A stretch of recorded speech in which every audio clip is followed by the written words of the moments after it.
Welcome to Stop Wasting Your Wine, a wine review podcast where we waste our wine so you don't have to. On this episode, we review the Amici Sonoma Coast Chardonnay.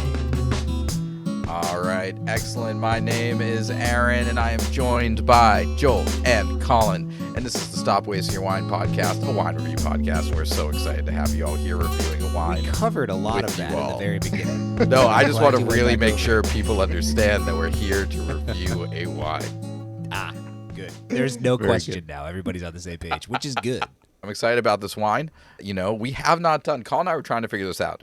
Colin, did you figure it out? When is the last time we had a Chardonnay on the show? Yeah, it was the Laurent Delaunay Macon Village was the last Chardonnay we had on the show. So the Burgundian Chardonnay. In my brain, that's not even a Chardonnay, which I know is wrong, but like I don't associate. How dare you, sir? Yeah, because it's like the birthplace of Chardonnay. All right, gentlemen. So how are we feeling? This is a Chardonnay, yes. Sonoma County. We haven't done Chardonnay in a while. Mine's nice and chilled. How are you guys feeling about this? Very cold. I put mine in the freezer, forgot about it. I was going to do the old 30 minutes in the freezer, move it to the fridge. Totally forgot. Slushanay. Yeah, almost. I was right there. But no, I'm very excited about this one. Actually, when we started talking about the Burgundy Chardonnay last week, I was thinking about just Chardonnay in general, and I am very excited to be going back to the grape, so I'm looking forward to it. It's going to be fun. Cool. Colin, how you feeling? Yeah, California Chardonnay is not really my thing, so I'm Why not? kind of... Usually the style in which it's made, it's usually over the top, buttery, or, you know, a little too oaky. Usually not a lot of finesse with California Chardonnay. But I will say this one being from the Sonoma Coast, a region that's a little bit cooler, so the flavors might not be as bold or as intense. So maybe this is a little more my style than a more traditional, maybe Napa Chardonnay. Cool. Yeah. I mean, that was already significantly more about Chardonnay than I know. I just know that it's usually very oaky and buttery, and someone once brought over a Chardonnay that was literally called butter. And that stuff is garbage. Yeah, that just doesn't... I can't express how unappetizing that decision to name your wine butter is. Like, yeah, for sure. There's just a whole group of people that are like, yes, I want to drink butter. And then there's a whole group of other people that start gagging. So that's a choice. Yeah, for sure. And I just wanted, like, Chardonnay around the world isn't always that big, buttery, oaky, intense Chardonnay bomb. In France, the last one that we tried was a very elegant wine. Didn't have any of that buttery at all. The oak was really well integrated from what I remember. And then you go to, like, Chablis, which is also in France. But that's just pure, unoaked, cool climate Chardonnay. So it definitely shows up in a lot of different ways around the world. So if you've only ever tried California Chardonnay, I would absolutely recommend that you go out and try some from different regions. I'm hearing you say that it's really important to know what region your wine came from, not just what type of wine you're drinking. Absolutely, 100%. All right, our first nugget of wisdom for the day. All right, Wine so nuggets? before we get into it, what is it exactly, Joel? Can you give us some details about this wine? Hey, what if every producer had to name their wine after, like, the core flavor that you taste when you're drinking wine? It's just like raspberry. Oh, did you get some of that raspberry? Yeah, that's just like what the aisles at Total Wine said, like raspberry. It would make it a little Stone fruit. easier to find your profile. The minerality aisle would so confuse the hell out of me. Like, what am I even doing? Slate. I would be there all the time. Just Colin sitting in the middle of that aisle. It's true. Since this brand and producer did not do that, I'll tell you a little bit more about what we're drinking. So, yeah, this is the 2023 Amici Chardonnay from Sonoma Coast, 13.5% ABV. And we picked this up for slightly under $30, but right there at $30. So, you know, I always feel funny saying like on the higher end because, you know, in the grand scheme of things, $30 is not the most expensive thing in the world. But, you know, it's definitely up there for the wines that we're usually grabbing, which is why I kind of lean towards this one, because I wanted to make sure today is I wanted to find a white wine that was quality from a good region, that is not Sauvignon Blanc, that was not Pinot Grigio. It is hot outside. I do not want to drink rosé every day. I Yes. I just, and Chardonnay is not something that I normally reach for. So I was looking around for a bottle that maybe seemed like a slightly more elevated Chardonnay, and this one popped up a bunch. So I figured we'd give it a shot. Love it. I will say though, California Chardonnay, interesting choice for a porch pounder because it usually does see some oak. It's not usually that crisp bright. So I don't know, having not gotten really into it, I don't know if this is necessarily going to fit into the porch pounder category, especially because I know for a fact this one does have some oak on it, just based on Let me say this. Maybe there's like kind of a nuance area here because I'm not necessarily looking for something that I'm taking outside with me or sitting by the pool, but even just coming in from the heat, like just coming in and then being in the air conditioning and sitting around. I was at a lake house with some friends this weekend, and we had some really. Ooh. Guess my invite got lost in the mail. It's very cool. It's very fun in New Hampshire, and we had like these really like nice red wines, but like no one wanted to drink them at any point. We had to wait until late at night because I just had to cool down. Like I was like, these are really good. It's like no one was in the mood, so Yeah, it's not even like something I want to drink outside, but like even just coming in from the heat, I don't just necessarily want to transition from like bright and crisp to like bold red. I need something in the middle. It goes back to the question we really shouldn't talk about much on our wine podcast, but is there anything better than beer on a hot day if you're looking to drink an alcoholic beverage? I don't think so. Maybe some wines, but man. Yeah, I was gonna say I've definitely been consuming more beer in the past few weeks than I had in the previous couple months, just because coming from mowing the lawn, I'm probably grabbing a Bud Light or something. I'm not like popping open a bottle of wine. or just That's water. okay. Water, Water works too, I guess. Does they call it? Yeah, I don't know what that is. You don't need to go straight for the beer. Okay. There's water in beer and wine. We're all right. Let's stick our nose in these wine glasses and see what's going on.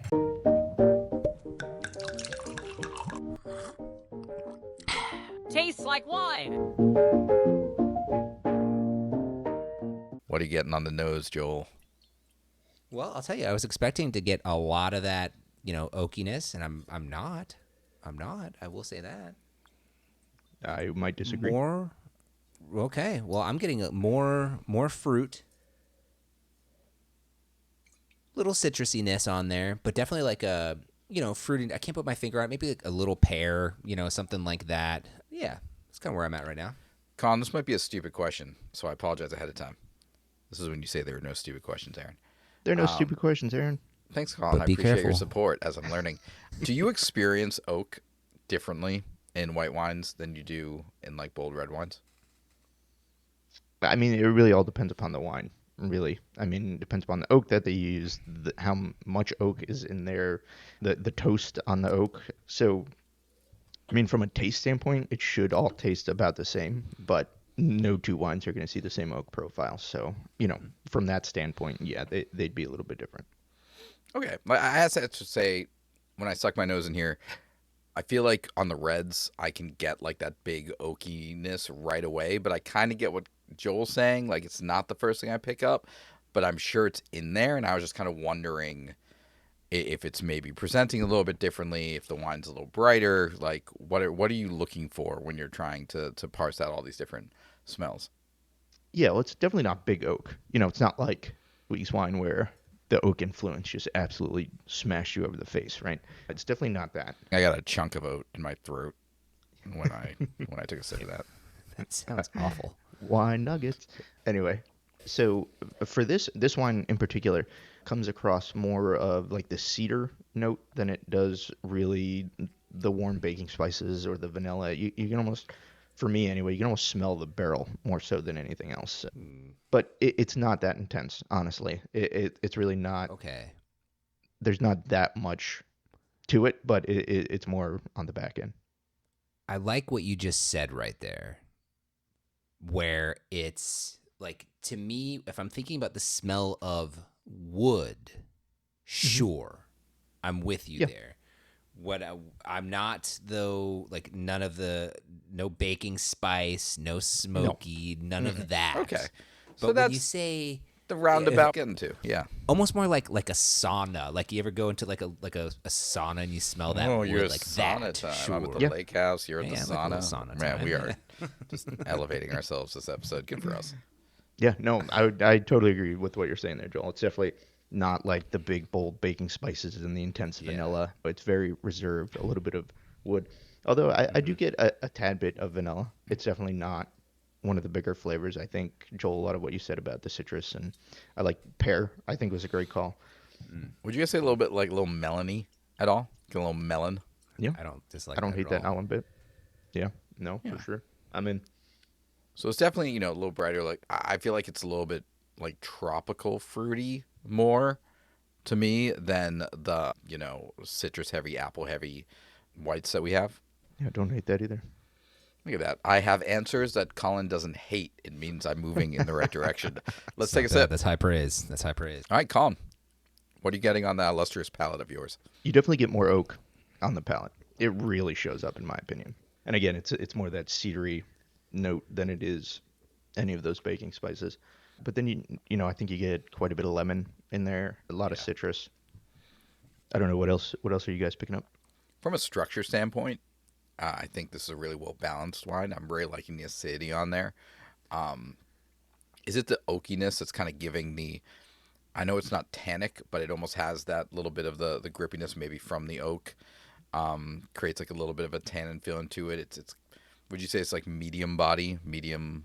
Yeah, medium body for sure. There's definitely some weight on the palate. A little bit of 100%. weight. Yep. Pretty acidic. This kind of experience of tannins. Alcohol obviously is not going to be a huge impact. What do we say? This is 12.5, 13.5? 13.5, I believe. 13.5%. So, Yep. Overall, this feels like a very well-balanced glass of wine to me. Joel. Feeling, Joel? Yeah, I agree with everything you guys said, especially on a couple of points. I definitely see where I agree on the palate. The oak influence is coming through a little bit more, but still not as much as I was expecting. And I think it might be because of something that you mentioned, Aaron, that nice acidity, fairly high level of acidity that I think was a little unexpected for me as well. That's making that, I think, a very nice, nice experience on the palate for me. I think that's the thing that's not moving it into like the part of Chardonnay that I really don't like, because it does have a little bit of that creaminess, but I think the acidity is breaking that up in a way where you don't get that like buttery, overly creamy, then mixed with the oak experience that a lot of cheaper Chardonnays have. So I think this is a very intentional use of acidity to make sure that the parts of Chardonnay that people, that kind of overly defines, I think, American cheap Chardonnay isn't, overbearing. Yeah, I get a little bit of that butteriness. It's just very, very slight, but the more I drink it, the more I kind of notice it. And I'm not a huge fan of that, which is why I think I notice it so often, because I dislike it so much. But I will say in this wine, it kind of works. And this is kind of like a refined version of what I would think normal California Chardonnay tastes like, right? Like if you just toned that big, buttery, in your face, overly oak Chardonnay down, this is basically what you have with this. So, I think a lot of the flavors we called out are good. The only other thing, is anybody getting a little Joel? This is one of your favorites, but a little salinity on there. We are on the coast. I was gonna say Yes. Yep. Is this briny? Is this a briny wine?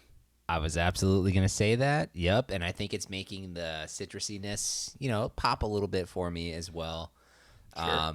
But yeah, it's funny. I was like, do I say it? Am I going to be that guy again? But I was thinking that the whole time. Yes. No, go with it, baby. Go with your gut.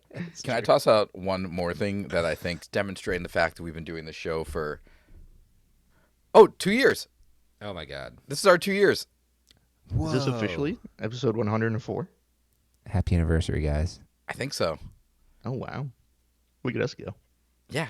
Okay, so so just so folks know, I have grown a little bit. Remember we talked about before, there's like front of palate, back of palate experience sometimes.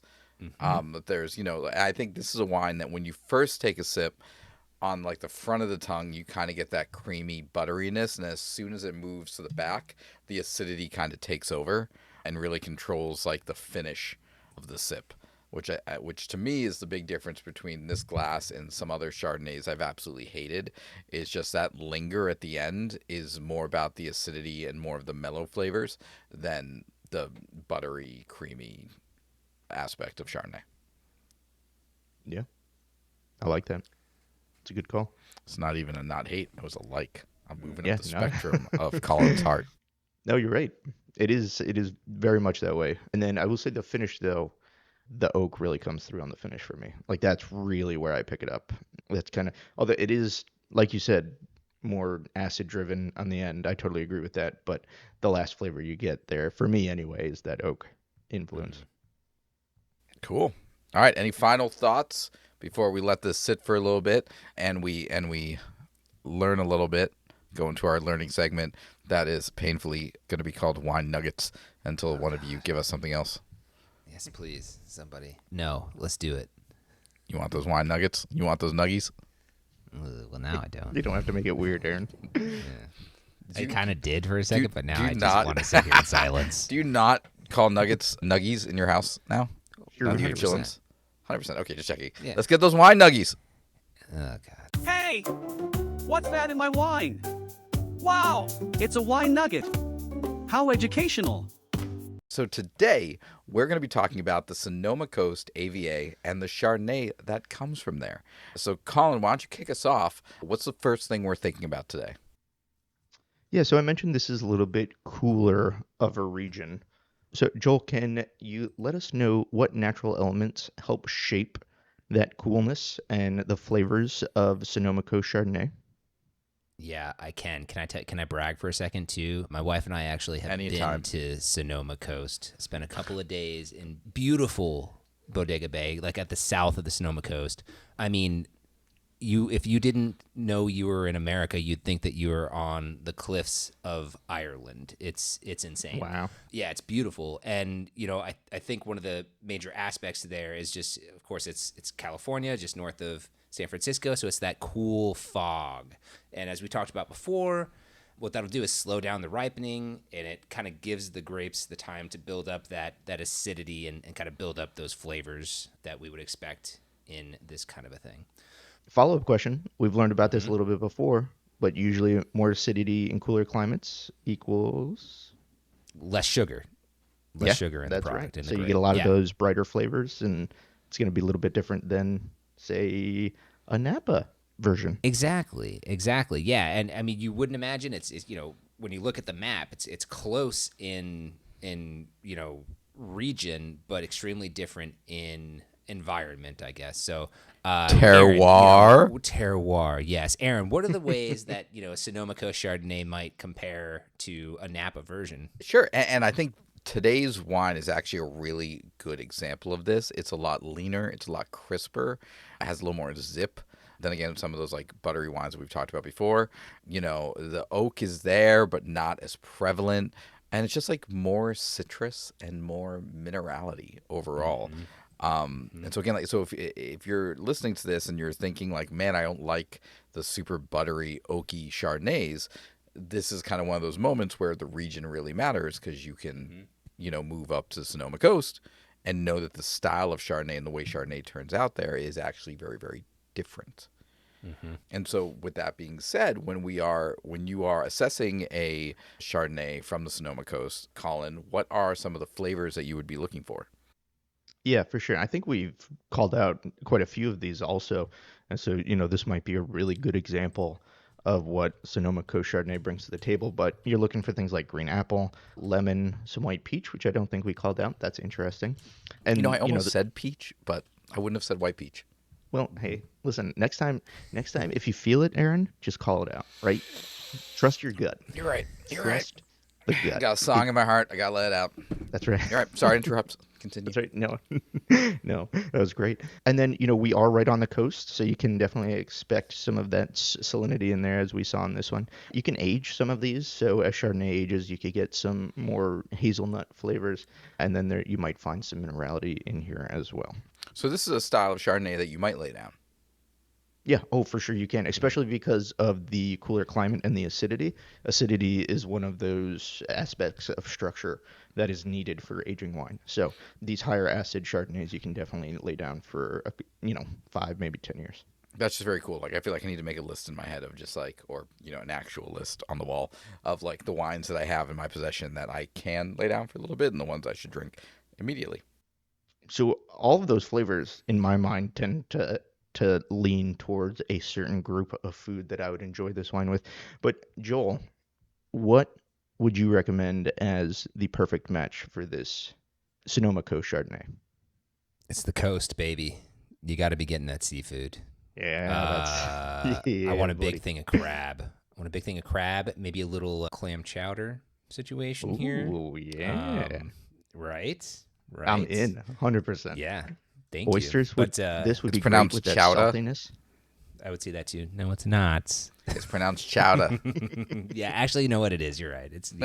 You're right. I'll give it to you. I got to tell you guys, my diet consists of hamburgers and waffles, went to a very fancy restaurant that my buddy manages. And when you go as a guest, you can't say no to the food. The food comes your way. They send it, compliments of the chef, and it comes over, and they sent oysters. And my wife is a very adventurous eater. And early when we were dating, we went to a restaurant where they sent out oysters, and I looked at her, I was like, I'm not doing it. So she very bravely ate like the 3 like raw oysters that were out there, and they were not that great. brave. And It's like just a normal food. but she like she normal likes food people eat. food, but like she's not like some people have a real issue with the texture of Sure. oysters. I can see my why. wife is one of them. Yeah. But I was like, No, I'm not yeah, touching I this. get it. And so she had to do it, and it was bad. It's a conversation of our entire relationship. Hawksmoor in New York City, they do this really crispy kind of topping on the oyster, which Oysters gives that. Rockefeller. Yeah. That's what you're. Yeah. I didn't know I was on a show with a bunch of oyster experts. It was amazing. And so That's good. while I am not the most worldly eater, if you give me oysters with that kind of crisp to it so it doesn't feel like you're just sucking on a slug, I would love that with the Chardonnay. And also, if you're not a big seafood person, I mean, some chicken, some nice herby chicken on with this. Not a bad way to Amazing. go at all, my friends. Yeah, Totally. absolutely. Chicken. The fish of the Midwest. That's it. That's what they call it. Awesome. All right, so let's. I often with white wines, it feels almost silly to be like, all right, we've given it a little bit. Let's go back. I actually feel with this one, let's give it another swirl, another sip, because, just because of the structure of this wine, I feel like maybe it'll show us something else after a little bit of time. Colin, you're doing a little bit of nodding. You got anything new? Yeah.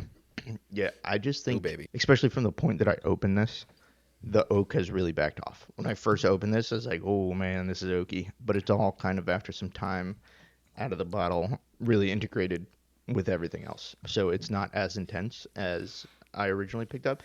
It is still pretty intense on the palate, for me anyway. But it's definitely more in balance now that it's had some time to open up. Mm-hmm. Joel?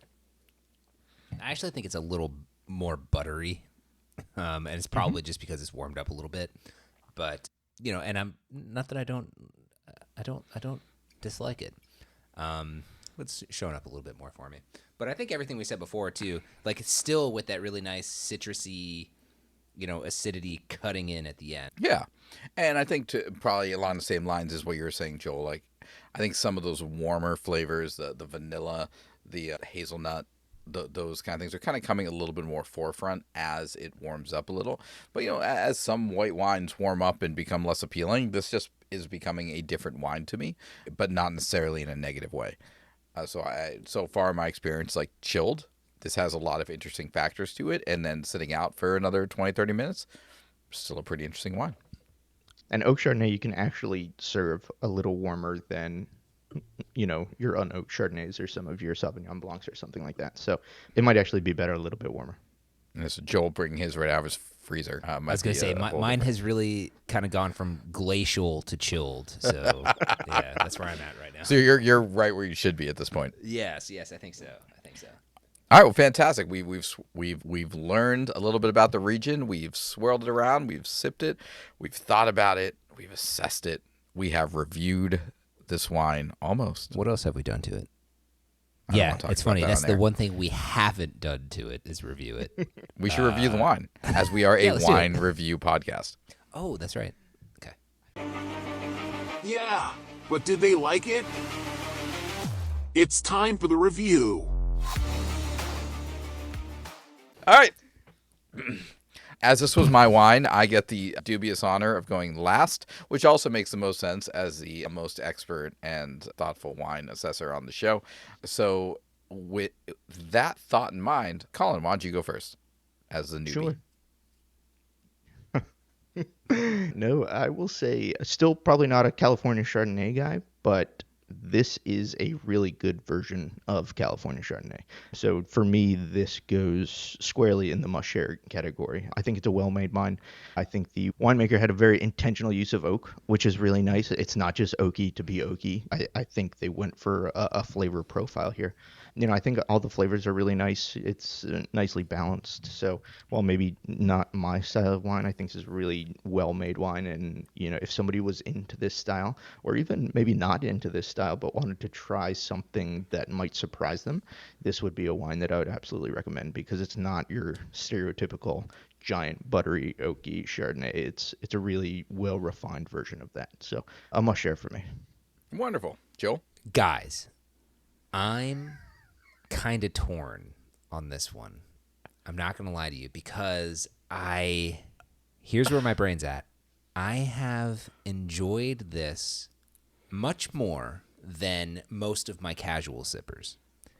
However, I'm trying to figure out what about it would make me make this a must share. And it's tough to really point at something. I mean, I'm enjoying it for sure, but there's nothing that's making me like, I have to go and show this around, other than the fact that, to your point, like you said, Colin, it's a really interesting and probably superior, at least in my opinion, version of a California Chardonnay. Which maybe Can I that in interject itself just for is conversation's sake? enough. Yes, please. Do you mind? I would just say, and I don't usually break into other people's reviews, but I will say I love this. Come on in. this is what did it for me, because I agree. For me, it's not even really a casual sipper because I don't like the style of wine. So am I enjoying this one more so than I would regularly? But personally, am I going to buy this again? Probably not. But it's really well made, right? Yeah. And that for me is what tipped me over. While it's not my style per se, it is a super sound, well made wine. So I think that's what it tipped it into the must share category. I'm gonna let you influence my decision here because you make a great point, and I'm gonna remind myself to take out maybe a little of my own bias. And you're 100% right. Like, it's a very well made wine, and I'm gonna really lean into the fact that this has kind of blown away my initial thoughts, my predispositions about a California Chardonnay. Yeah. And it's bringing me back to the wonderful time I had in Bodega Bay. So this is a must share for me. Love that. Awesome. And I just want to say, in general, I'd like to believe that a large number of wines out there are must shares, right? Because people are creating wines that they think are good. And so while Chardonnay might not be my jam, this is a good Chardonnay. It is a good wine. And so when I think about finding a wine that Chardonnay drinkers will like, or will elevate a meal, or is a quality wine, this to me is an absolute must share in that category. Now, is it the one that I'm going to run out and get every single time? No. And is there also like some differences between like some wines that are must shares that I feel super strongly about, but also must shares that I just think are good wines and deserve to have that high ranking from us? And I think that's this for me. Like, I'm really enjoying drinking it. My wife came down the stairs, and who does not like Chardonnay, and was like, this is good.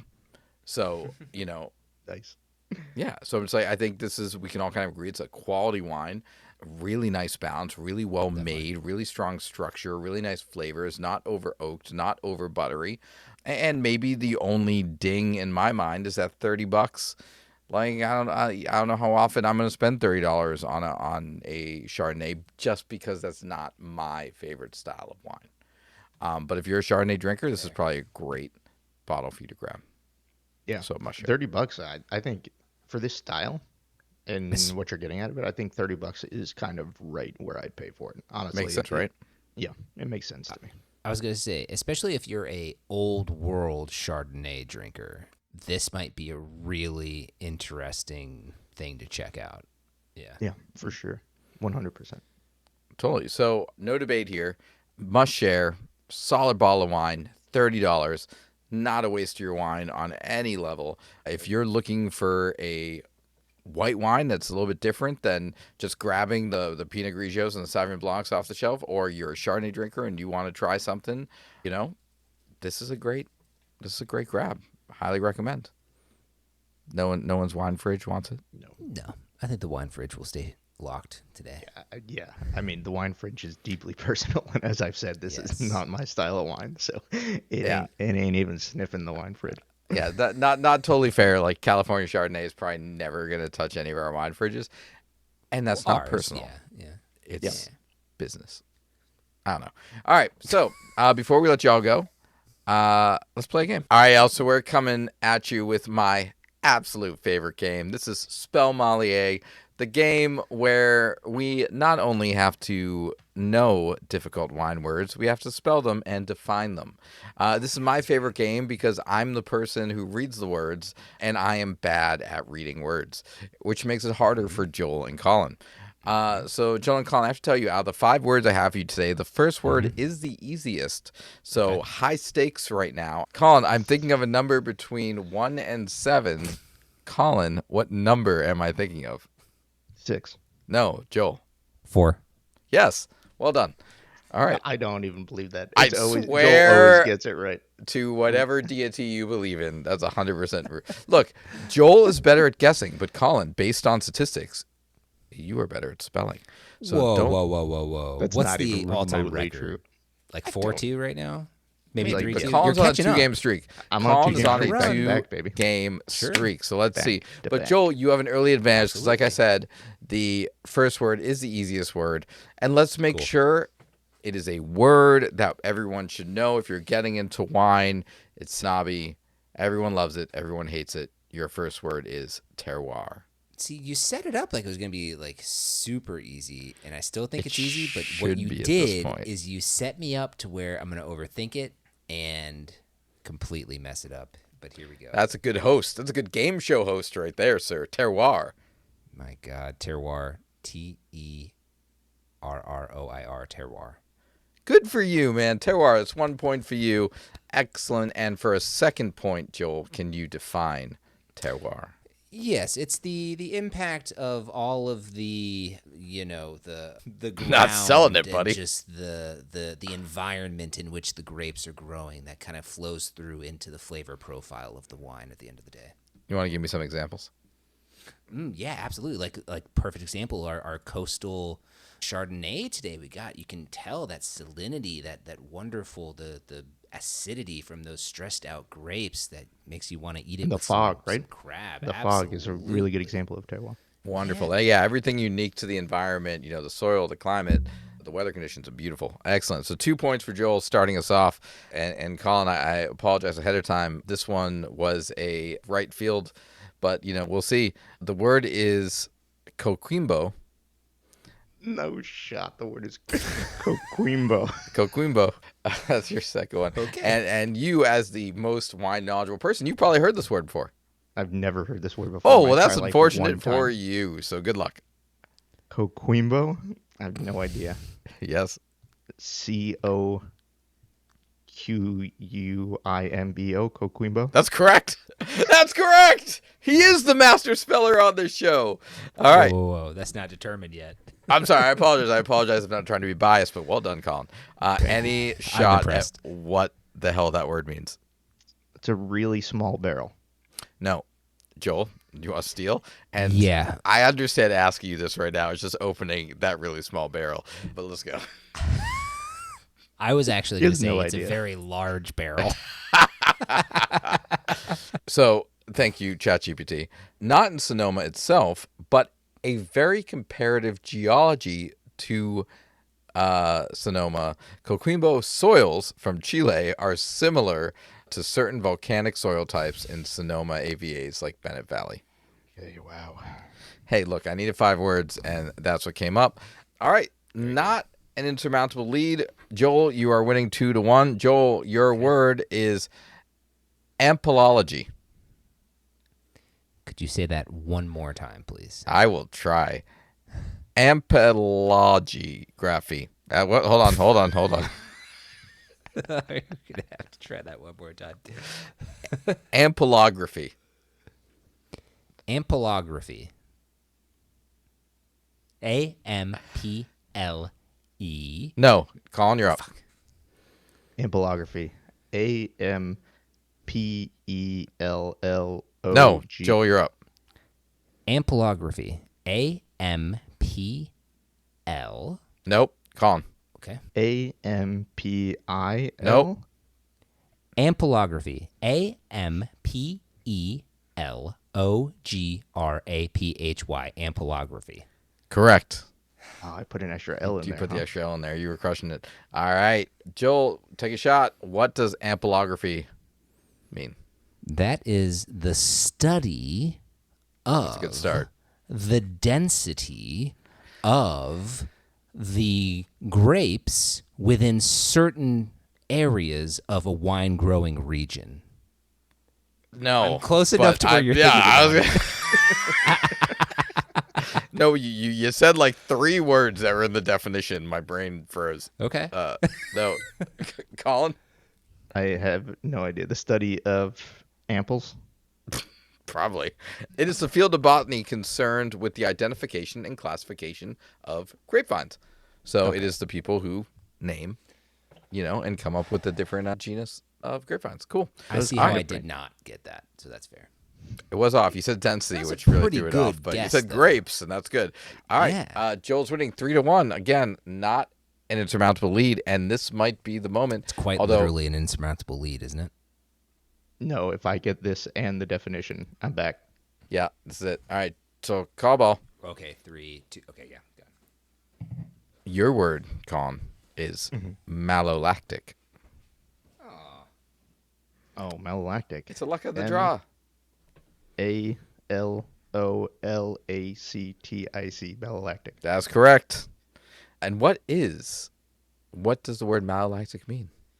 Yeah, I'm guessing we're talking about malolactic conversion, which is the conversion of malic acid to lactic acid in wine. Yes, It's absolutely. messed up. This is a setup. I mean, it's just This is a it's a setup. It's a flip the coin. You had terroir. All right, so we are tied up, baby, 3-3, going into our tiebreaker word. Joel, Yes. your word I hate this game. I love is this game. proprietorship. Oh, okay. Proprietorship.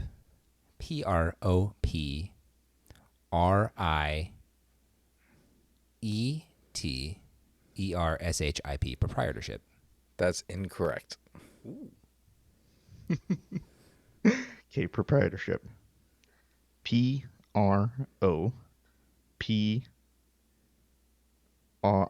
Yeah, P-R-I-O-R... No. Proprietorship.